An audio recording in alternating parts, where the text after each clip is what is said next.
ফারহানা বিথি এই নামটা নিলেই নাকি মানুষ ভাইরাল হয়ে যায়, মানুষের ভিডিও ভাইরাল হয়ে যায়। তো এইটা এই মহিলার ধারণা।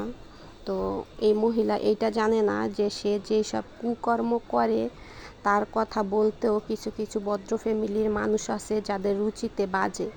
সে তো নিজের বাংলার নেহা কাক্কার, তারপরে আম্বানি পরিবারের বউ, এসব পরিচয় দিতে খুবই আনন্দ বোধ করে, গর্বিত মনে করে। কিন্তু সেইটা জানে না তার কমেন্ট বক্সে যে কি পরিমাণ খারাপ কমেন্ট থাকে, ওইগুলা তো আর সে কখনো বলে না।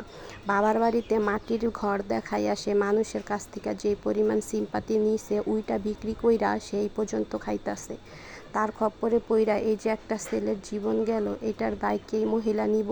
কখনোই নিব না। সে তো কিছুদিন পর পর এরকম একটা কইরা নাটক করতে করতে তার সাহস বাইরা গেছে। কিছুদিন আগে গাড়ি অ্যাক্সিডেন্ট কইরা এক অটোওয়ালারে আধা মারা কইরা তার জরিমানা দিয়া হসপিটালে ভর্তি কইরা সাহস বাইরা সে এখন আবার আরেক জায়গায় আরেক ছেলেরে নিয়ে যাইয়া ছেলেটার জীবন যে নষ্ট করলো। ছেলেটার মা বাবার কি হইব এটা একবারও সে চিন্তা করছে? তার নাই তো হারানোর ভয় নাই, কারণ সে ছোটোবেলা থেকে মা হারাইছে নাকি এটা তার সহ্য হয়ে গেছে। কিন্তু এমনও ফ্যামিলি আছে যারা কিছু হারাইতে ভয় পায়। তো এই মহিলার কোনো শিক্ষা মনে হয় নাই। এমন একটা ফ্যামিলি থেকে উঠাইছে যেখান থেকে একটা মানে শহরে, রাজশাহী শহরে আসছিল লেখাপড়ার নামে নাকি বড়লোক ছেলে ধরার জন্য, সেটা সেই জানে। কোনো মতন একটা বড়লোক ছেলেরে পাইছে, তো ওইটারে বিয়া কইরা সে নিজের তো আম্বানি পরিবারের বউই মনে করে।